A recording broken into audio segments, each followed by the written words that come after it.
Welcome to Lead Different, the podcast that redefines leadership and challenges the status quo. Hosted by Daniel Dominguez, founder and CEO of Why Not Leadership. This show is your compass to becoming a better leader through the power of self-awareness. Good leaders foster teams that are engaged, empowered, and energized. Join us on this transformative journey as we equip you with the tools and insights to lead different. Get ready to challenge the ordinary and embrace self-aware leadership. This is Lead Different. Subscribe now. Discover a new era of leadership. Lead different, because great leaders change the world. Hello, everyone, and welcome to our second episode of the Why Not Leadership podcast. Today, we have a very special guest. I have Tyler Buffett with us today. Tyler Buffett is currently the operations manager for Buffett's Candies, the largest and best-known candy manufacturer in New Mexico. He is the third generation of Buffett's in the business and brings his experience as a former professional baseball pitcher for the Cincinnati Reds organization and as a four-year letterman on the baseball team at Oklahoma State, where he led them to the College World Series, where during their team's run to Omaha, they set a record for pitching, which culminated in back-to-back shutouts, something which had never been done before and has not been done since. Over the 10 years of playing baseball at a really high level, Tyler learned many lessons tied to profiting from failure and finding better ways to improve and get better every day. Tyler, welcome to the show. How are you doing? I'm doing great. Thanks for having me, Dan. This is so great. I'm excited to talk to you. You and I have known each other for a couple of years, but we haven't had a lot of really long conversations where I get to learn more about your journey and what you're doing, not only at one of my favorite candy shops in the world, Buffett's Candies. I just love the Pignon roll. It's my favorite candy, but there's so much more to what you do, Tyler, and what your company is going through. And you're involved in some really cool projects nowadays. So I can't wait to dig in. I want to talk a little bit also about this second project that you're involved in. So you're also the co-founder of the Direction Company, a company which has put together a modernized course based on the book, The Law of Success. I want to make sure and show it to you guys, by Napoleon Hill. So the Direction Company is dedicated to helping people find their own direction in life and equipping them with the necessary tools to help them achieve their own version of success. What led you to get involved in the Direction Company, Tyler? Yeah, so it's an interesting story. One that was actually, I really felt like this was necessary to do because, like you said, I was in professional baseball. Really, I was a baseball player for the better part of my young life. I started playing when I was 10 years old and went to college for it, played at a very high level there, went and played a couple years of professional baseball for the Cincinnati Reds. And as you can imagine, it was everything that I was. I ate, slept, everything was baseball for me. And so let me think, it was 2018 was my last year of playing baseball because I started noticing I was feeling a lot of pain in my hips whenever I would go play, lift, anything like that. So working out was terrible. I got to the point where I was needing to take ibuprofen just to get out of bed in the morning. So I went to a couple doctors, and both of them, one was a Reds doctor and one was a local doctor here in Albuquerque, and they both gave me the same opinion. I had some issues going on with the bone in my hips, and the tissue was being torn apart because of that bone. And they told me I could either get a preemptive surgery and stop playing baseball, and it would probably stop the damage that was happening. I could carry out a normal life, or I could keep playing baseball, and most likely I would end up with bilateral hip replacements by the time I was 30. So looking at that, I knew I did not want hip replacements. So I had to stop playing baseball. Very shortly after that, and this all happened over the course of about a year. So I was forced to retire from baseball. I was married at the time, and shortly after I was done playing baseball, she asked me for a divorce, which was pretty terrible. It was one of the hardest things I had been through. I was thrust into the family business willingly, but still kind of didn't know what I was getting into there, and had all kinds of responsibility put on me right away. So over the course of that year, I went from being, at the top of the game in baseball and really feeling like I had everything figured out to a year later having no idea what I was doing in life, without my best friend at the time, and no baseball, no physical activity that I could do without really hurting.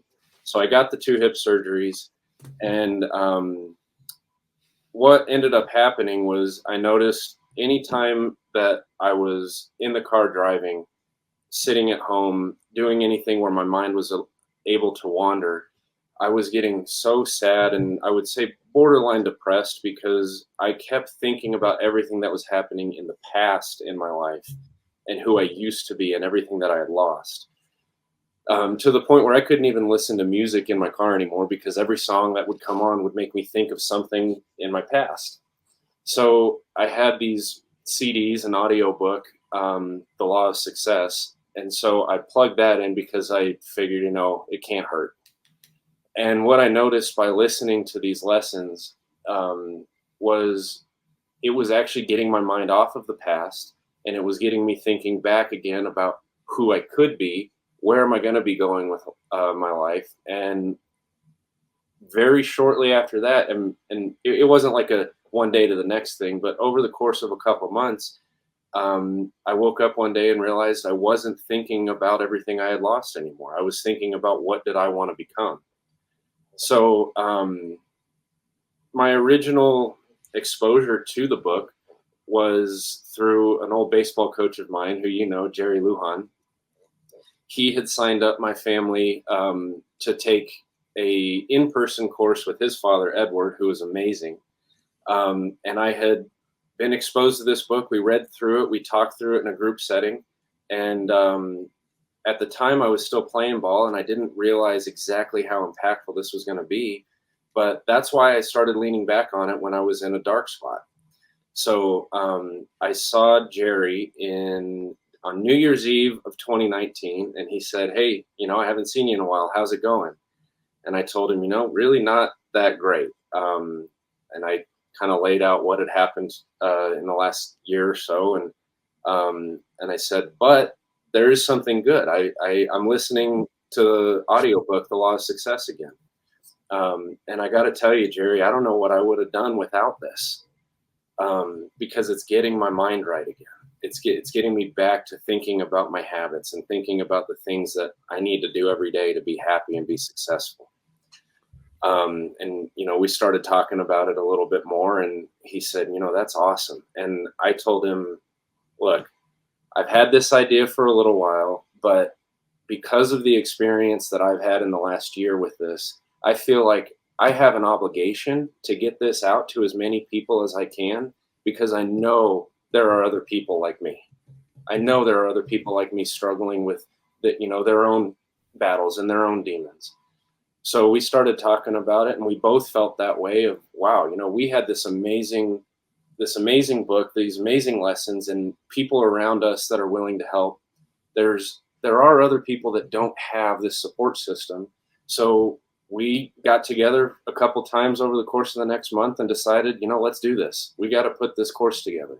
So what we ended up doing was taking these lessons. I got certified through the Law of Success organization to be able to teach this. And we boiled it down into a digestible online course.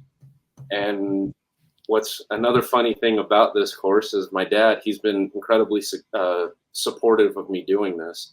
But he said, "Hey, Ty, no offense, but nobody's going to care what a 26-year-old has to say about life. You need to go find some other people that have real life success and have real credibility and bring them on to talk." Well, Tyler, I'm going to stop you there, because I've got to say this. This is really cool. You're a young person, and we know that. 26, you said, right? But you went through it within a very short amount of time. You went through 3 things that are very, very impactful. That we say, when we talk about the most impactful things that can happen to a human being, one is losing your job. for you, it wasn't just losing your job, it was losing your career and your ability to do that thing that you had done at such a high level for your entire life. I mean, since you were a tyke being coached by Jerry Lujan in Little League, all the way to being a professional baseball player for the Cincinnati Reds organization. And now you can't do that. Yeah. You add on top of that, you got a divorce. So this is a life-changing, life-impacting event in your life. And then I guarantee you that there was probably a move involved because you're no longer living where the Reds had you living. So moving, losing a job, and getting a divorce, 3 very stressful events, and you went through that within a year's time. So not to counter not to argue with your dad in terms of nobody wants to hear from a 26-year-old, but you went through something very, very traumatic. And when you talk about that low place you were in, where borderline depression, you know what, let's call it what it was. You may not have been diagnosed. You were probably depressed, but you found a book and you found something that got you out of that. Yeah. And then you were blessed with the connection to Edward Lujan, who is a master instructor in this. And then your family was going through this. It made such an impact for you that you said, hey, we've got to get this out to everyone else. So take us there. Now you've had a couple of meetings with Jerry, and you guys say, hey, I love what you said. It is an obligation. You felt an obligation to get this out to people because there are probably other 26. And I will say this, there are probably some 36, 46, 56, 76-year-olds going through losing their job, losing their marriage, and having to move and feeling like, what am I going to do? I can no longer be who I was. Who am I going to be? And you mentioned that transformation from thinking about what you lost to thinking about what you could do. Yeah. So now you've had a few meetings and you've got an idea, which is where everything starts. Tell us what the next steps were. Well, so the next steps were to, like I said, we needed to start pulling together exactly how are we going to do this, and really who are we going to go talk to. And this is where I was very blessed to be partners with Jerry in this. He had and still has a lot of the connections that we were able to call up a favor, and a lot of almost every single one of them donated their time to come and talk to us about this. But what we did is we identified who we thought really exemplified each lesson. So for example, there's a lesson on imagination, and not just daydreaming imagination, like how do you use your imagination to really, really help you achieve what you want in life, creating plans and things like that. And so right away, Jerry said, this is Bo Eason. This is Bo Eason to a T. We got to get him to talk about imagination.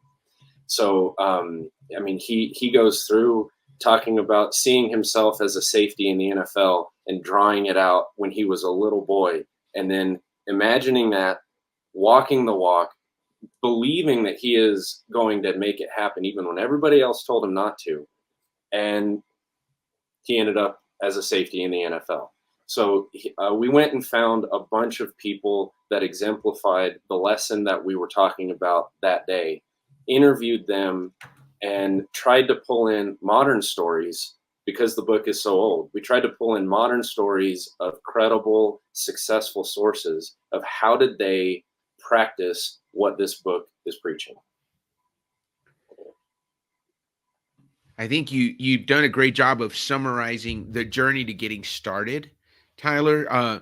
There's something that you did. And by the way, just full disclosure, I just went through this course, and I will tell you that this is impactful whether you're 26 years old and you've gone through some life-changing events, or you're 54 years old and you're creating a new venture, a new company, launching a new business, or even if you're a leader and you want to be a better leader.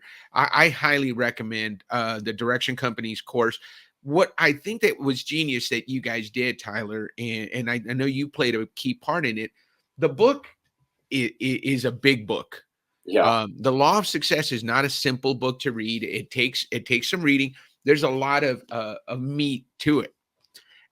Your why is better way. Your how is simplify, and your what is contribute. And I can see that as we're talking, I see you finding better ways to present this material. One of those that I really enjoyed as I went through the course is you were able at the beginning, and it's a video course.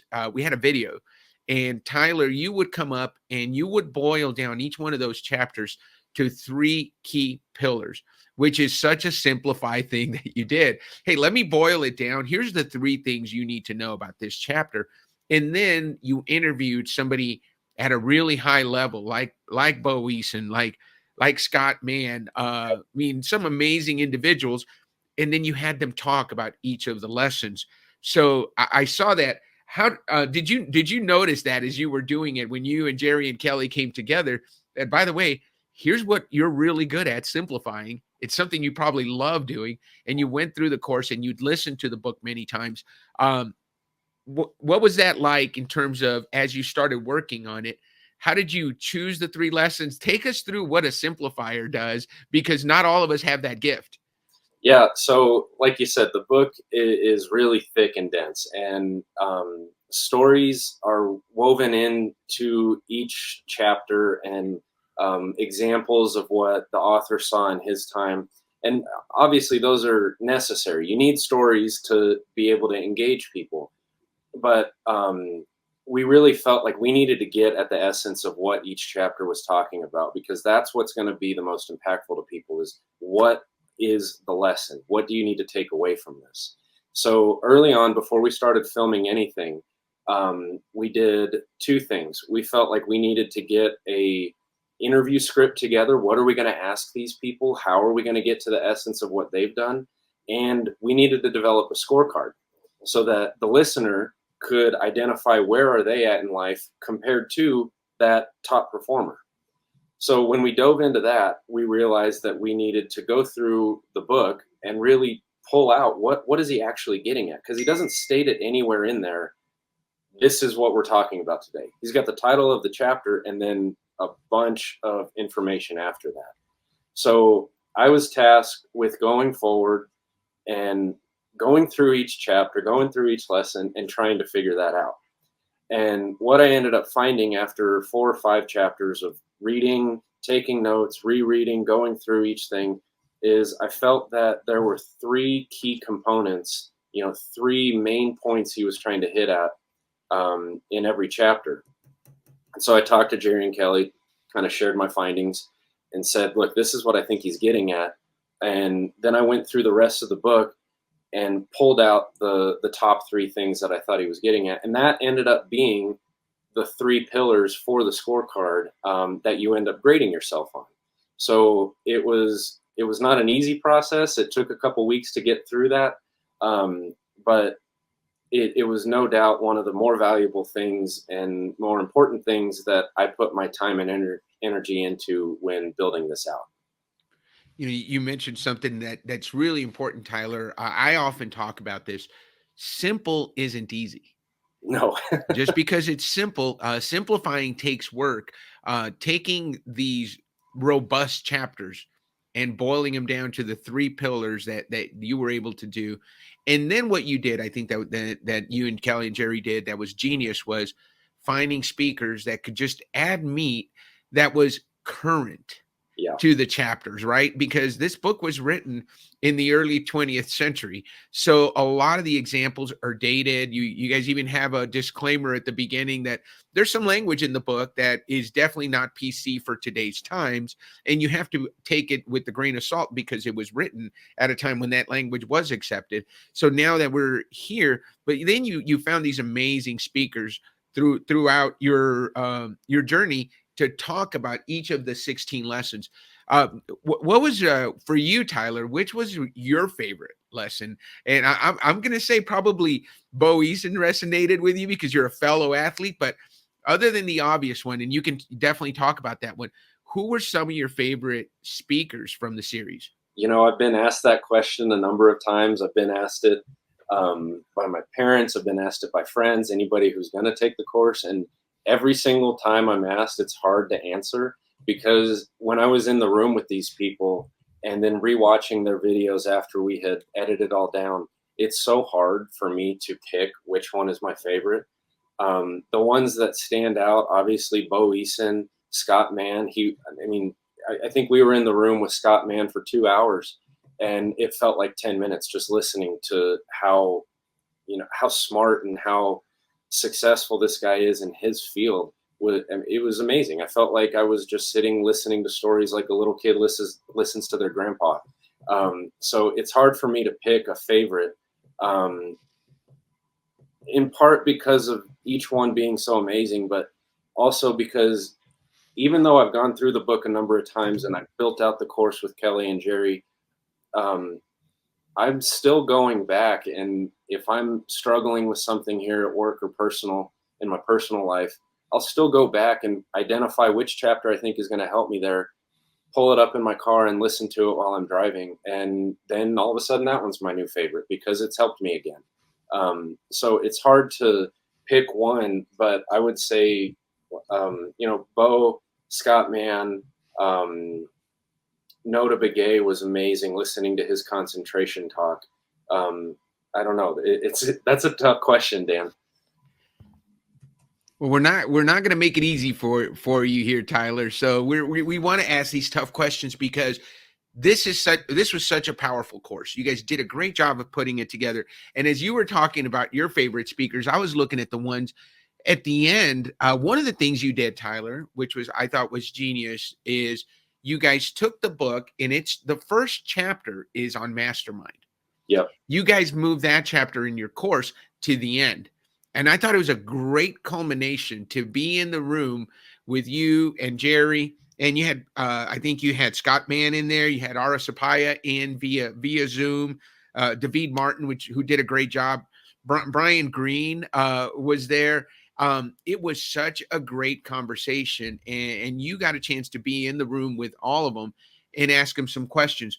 One of the things that I noticed in those conversations, even Scott Mann, who has been incredibly successful both in his military career and the things he was able to accomplish as a special operator in the U.S. Armed Forces, and then what he's been able to do since then has been amazing. He went through a dark period. I think all of them were really good about sharing that dark period in their life. And I'm not going to give it away, but Scott was very, very, very honest and very vulnerable in how he shared what a low point he was at before he made that shift. And I think all of the speakers did a great job of sharing, hey, this is where I was before I made the shift, to say, okay, this is where I'm going. I'm going to turn this into something. I mean, Bo lost his football career and then he became a performer, right? And he put on a one-man show. Scott did the same thing, similar where he tells an amazing story. So that's not too different from what you went through. Do you have any idea, Tyler, of what was your low point? What was the point that you could say, you know what, this is rock bottom, I can go nowhere but up from here? Do you have a specific time that you said that to yourself? I can't remember a specific, like what the date was, but I do remember vividly. There was a month-long period where, I'm either in my car driving, listening to music, or I'm at home, trying to relax and trying to get my mind off things and, watching TV or hanging out with friends. And I felt like I could not get away. I could not get my mind off of everything that I used to be. And it was a good month to month and a half where, I couldn't sleep at night because my mind was racing, and I was so down on myself. And like, imagine, like, I wasn't able to listen to any music that would come on because it would remind me of a time I was out with my friends on the baseball field. I could not watch any of the Netflix shows that I really enjoyed anymore because it would make me think of a time that I would do that with my ex-wife. I couldn't, like watching baseball with my brother, which I love to do now. I'm so glad I was able to get through it. But watching baseball with my brother or watching sports with my family, it just made me think of everything that was wrong. So really everywhere that I went, and then even just coming to work, I felt like I didn't know what I was doing. So it was every facet of my life. I felt like I was either failing or lost. And there wasn't a lack of ambition. I knew I still wanted something from my life, but I didn't know what that was, and I really did not know how to make it happen. So it was trying to sleep, being up with friends, being up at work, anything like that. It was just really tough for a good month and a half before I popped in that CD. I love the story, because our time in the wilderness is going to be different, right? And Tyler, you and I both share a connection to Jerry. I don't know if you read The War of Art. I sure have. Stephen Pressfield talks about, we all got to spend time in the wilderness, right? And that your time in the wilderness was a month and a half, and you're fighting that resistance, right? That thing that keeps you from doing that which you're really good at. All those things you experienced, all those feelings, all those thoughts, the time you spent reflecting on who you were and who you no longer were, and then realizing, heck, you've got a whole heck of a lot of life left ahead of you. What are you going to do with it? And then putting together that plan, and starting on it. And then the difference for you was popping in that CD. I got to ask this. Where did it come from? Who gave you the CD? How did the CD end up in Tyler Buffett's car? For those of you who are not from New Mexico, Tyler's business is all over the state of New Mexico, and is a former pharmaceutical rep and a former medical device rep in New Mexico. You get a lot of windshield time. So I know you had a lot of windshield time, Tyler. So, but how did that CD end up in your car? Well, so when I was originally going through the course with my mom, with Jerry's father, Edward, I'm not a great reader, but I do a lot better when I have an audiobook. So I had purchased the book, and I went through the first couple chapters reading it, and then I was like, I need an audiobook. And the CDs were much cheaper than buying it on audio, like Apple Audio or anything like that. So I just bought the CDs, and I would pop those into my CD player and listen to them while I was driving. And that was a lot better. But I found them back in my truck in the center console one day when I was cleaning it out. And that's what kind of sparked the idea of, look, this can't hurt. At least it's not the music that's making me sad. So that's really where it came from. I just had them in my car from being exposed to it previously. I love that. Thank you for sharing that with me, Tyler, because it's funny. If you saw me smiling, I remember one of my best friends. I remember this is when I was growing up, we had cassette tapes, and I remember his older cousin. We were on a golf trip once, and they were telling the story of he was at 18 or 19, and he was in the summers, he'd go work at his family's farm in Belize, and so this cousin was in charge of him. And he had broken up with a girl, and all he would do is go sit in his car and pop in a cassette and cry listening to songs. So I can imagine, Tyler, the kind of memories that that everything just points back to. Oh man, I'm no longer able to do that. That's big though. I can't imagine being faced with double hip replacement at the age of 30, which is what you would have faced had you continued to pitch at the level that you were pitching. What made the decision easy for you? A lot of people might say, you know what? You get to be in the show. You get to possibly go to the professional World Series. What about you? What is it in your makeup that said, you know what?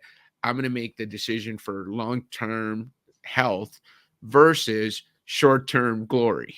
Yeah. So, well, one of the things that both doctors said is the current hip replacement technology, and I don't know if it's changed in the last 6 years or so, but at the time they said, look, if you get these hip replacements, they are not designed to be in a person for more than 20 to 30 years.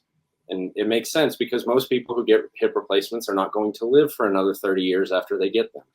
So they said, you being at the time, 25, 26 years old, you'll probably have to get these at 45 to 50, and then you'll probably have to get another set at 70 to 80 years old. So I could have looked at potentially needing in my life, if I went down that road, 3 different surgeries or 3 different sets of bilateral hip replacements. And that just sounded terrible. So the other way was this preemptive surgery where they go in and fix the bone that was causing the issue and kind of stitch up all of the tissue that had been torn. And they said, if I do that, stop playing, if I never train for a marathon or get into powerlifting or anything like that, and I don't tax my hips to the level that I was, if I got this preemptive surgery, then there's a really good chance that I'll never have to get a hip replacement ever. So that's what made it easy is, okay, I could guarantee myself for 6 hip replacements, or I could stop and maybe never get a hip replacement. Great. Thank you for walking us through that. And as I was listening to you, one of the things we haven't talked about yet, Tyler, is your why operating system. We mentioned it a little bit. We mentioned your how of simplify and how handy and how important it was in order for you to boil down the chapters to their 3 pillars. But as I listened to that story, it certainly wasn't a better way. That's not a better way to live. It certainly wasn't simple. Setting yourself up for 6 surgeries over the time of your life, that certainly wasn't going to make your life simple. And it definitely wasn't going to contribute to anyone other than perhaps you. But there was a lot of residue that was going to come from making a decision to continue playing. So let's talk about your why operating system. I happened to be there when we discovered your why of better way. You're always searching for a better way. What we know about people with the why of better way is they can't help but find better ways to do things. You're a constant innovator. You're always looking for a better way to do things. And then when you figure it out, you love to share it. And that's so evident in what you did with the direction company when you said, hey, I went through this. This is a better way to deal with those 3 losses that I had in my life. And I want to share it with people. Yeah. So better way, simplify. You use your talent to simplify as part of the book, how you contributed to the creation of the course. And then to contribute, it is blatantly obvious to me that you want to make a difference. You want to have a positive impact on the lives of others. How else has your YOS shown up for you? Better way, simplify, and contribute in your life. I see it a lot every single day that I'm at the candy factory, working here, running this place. And it has helped me so much understand myself and how I'm going to get through the day and how I'm going to tackle different challenges. I've been able to lean on it when I know it's going to provide a good outcome. And I've also been able to reel myself back when I'm looking at it like, you know what, this is already really good. People already know us for this. I really shouldn't better weigh that over there. So knowing that about myself has definitely helped me make better decisions as a manager, as a leader, as operating this company.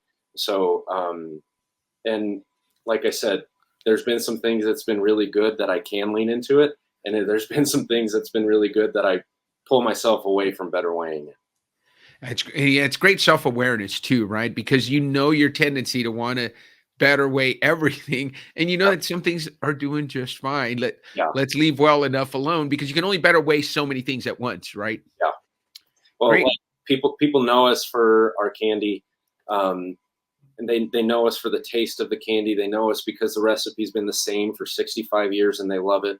And so when I've looked at operating this place and operating it more efficient, operating it better, it's been something where if I look at something that I think I want to change, I know right away the recipe and the technique on how we make the candy is off the table for me. I cannot touch that because that is what our customers want. That is what they have come to love. But is there a way to produce it in a different way that might be more efficient? Okay, I can look at that. I'm going to give myself the freedom to look at that. But the end product it has got to be the exact same. So I keep myself. I've got some right way people that are with me, and they're fantastic. They keep me in line, and I'm like, hey, I'm off of that one. I'm not going to touch that one. Important. That is such an important thing you just brought up, Tyler. I know Kelly is a right way person, and we, those of us with better way or challenge in our operating system, need those right way people to keep us in line, to keep us, to challenge us, right? Because they create systems and processes that produce consistent, reliable results. And that's what Buffett's Candies is known: consistency, reliability. That favorite candy of yours that you have that you bought 15 years ago, guess what? They still make it. And it Yeah. still tastes just like it did the first time you tasted it. So smart of you to not mess with that part of it. But what you've done when you bring your better way into the company, into the work that you do, is find better ways to produce, better ways to improve outcomes, better ways to produce more candy to make more people happy so you can contribute to people's lives, right? And let's make it simple, right? Let's make it really simple. Here's what we offer. Go to the store. You can go to the retail store and place your orders. I'm sure, and this is a busy time of year for you guys in the holidays because everybody wants their Buffett's candy. It's a tradition for some people to give that really good candy away. So thank you for the part that you play in that, Tyler. And I have one more question for you, and it might be a couple more, but for sure, I want to ask this question. The name of the show is the Why Not Leadership Podcast. We talk here, who we want to talk to are why not leaders, people who have said, why not, at one point in their life or at many points in their lives, and they're so glad they did. What is a why not moment for you that you're so glad you said yes instead of no to? Because as I said in the pre-show, we talked about it. At the end of life, we don't regret the things we did. We regret the things we didn't do. So tell us about a time in your short but very full and eventful life that you said why not to something and you're so glad you did. Well, I gotta say, I've got a bunch of them. I can't help myself, you know that. But I gotta say that the biggest one that stands out to me right now is when me and Jerry said, "Why not? Let's build this course." Because even, and I know it's impactful, and I know a lot of people are going to get a ton of value from it. But let's pretend for a minute that they don't, and nobody ever sees it, and it just disappears. I got to meet some of the most amazing people. I got to be in a room with them for hours. I got to ask them questions, and I really feel like I got to get mentored by these people for a good 2 to 3 hours each, and then go back and apply that into the course and just building it out. Let's pretend that nobody ever sees this course. I know that I got so much value from going through this process that I can say I'm so thankful I said, why not? Well, Tyler, let me add to that because someone did see that course, and that was me. And it made such an impact on me that I said, you know what? I got to interview Tyler. I'm going to have Jerry on. I'm going to have Kelly on. And I'd like to have all three of you on to talk about this great project that you guys put together. Who is this course for, Tyler? I mean, as people are listening and they're thinking about, hey, that's something that I'm interested in learning about. Your role at the Direction Company is sales. So who should we be telling our friends? Which of our friends should we be telling about this course? At what point do they need it? I can give you my thoughts, but I want to hear your thoughts first. Well, I would say the most important thing is it is for anybody who really wants to get better, anybody who's striving to find their direction. One of the things you'll notice when you go through this course is if you don't already have a goal, we go through that process with you. What do you want from your life? Success is different for everybody, and unless you have a goal, unless you're trying to get better, unless you're trying to make something of your life, you won't get as much out of this course as somebody who does. So I would say it is for anybody who wants to get better, who wants to have something in their life that they're growing into. So that could be a business leader, that could be somebody who's starting a business, that could be somebody who's just starting their career, or it could be somebody who's ending their career, retiring and saying, well, what do I do for the next 20 years? As long as they're looking to the future, then I would say this is for you. I love that you brought that up, Tyler, because one of the things in your story that I heard is it took you from looking back and being regretful of what you didn't have to looking forward and being hopeful for what was ahead and got you thinking about the future and those things. That's a great answer, Tyler. What's the best way for someone to find the course, and where should they go, or who should they contact? Tell us a little bit more about where the course resides. So you can find it at thedirectioncompany.com. All of the information to contact us is on that website. you can sign up for the course straight away right there. Or if you're like me and, I've got 4 or 5 middle managers underneath me, and if you think, hey, I think this would be great for all 5 or 6 of us to go through, or 50 of us to go through, however big your team is, then I would recommend you reach out to us, because we've got special bulk pricing on it.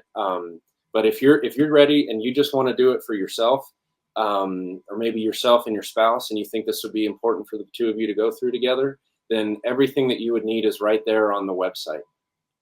Fantastic, Tyler. Here's what I will tell you. One of the things that it sparked in me is to begin a group of my own. When I looked at the way you built that mastermind portion of the course, is if you're a leader and you're looking to start your own mastermind group, if that's something that's in your future, I can't recommend any more that you should go through this course first. And this should be mandatory for everybody that's joining your group. I know it will be for my group. Tyler, I know we've had a great conversation here. What do you say we end the show on that note? Why not? Thank you so much for being on, Tyler. I can't wait to have Jerry and Kelly on and to let the world know about this amazing project you guys have going on. Have a great rest of your week. Enjoy the holiday season. I know you're going to be working hard, and I'm looking forward to stopping by the retail store and getting some candy for myself. Can't wait to see you. Come on by. Have a good one, Tyler. You too. Subscribe now. Discover a new era of leadership. Lead different, because great leaders change the world.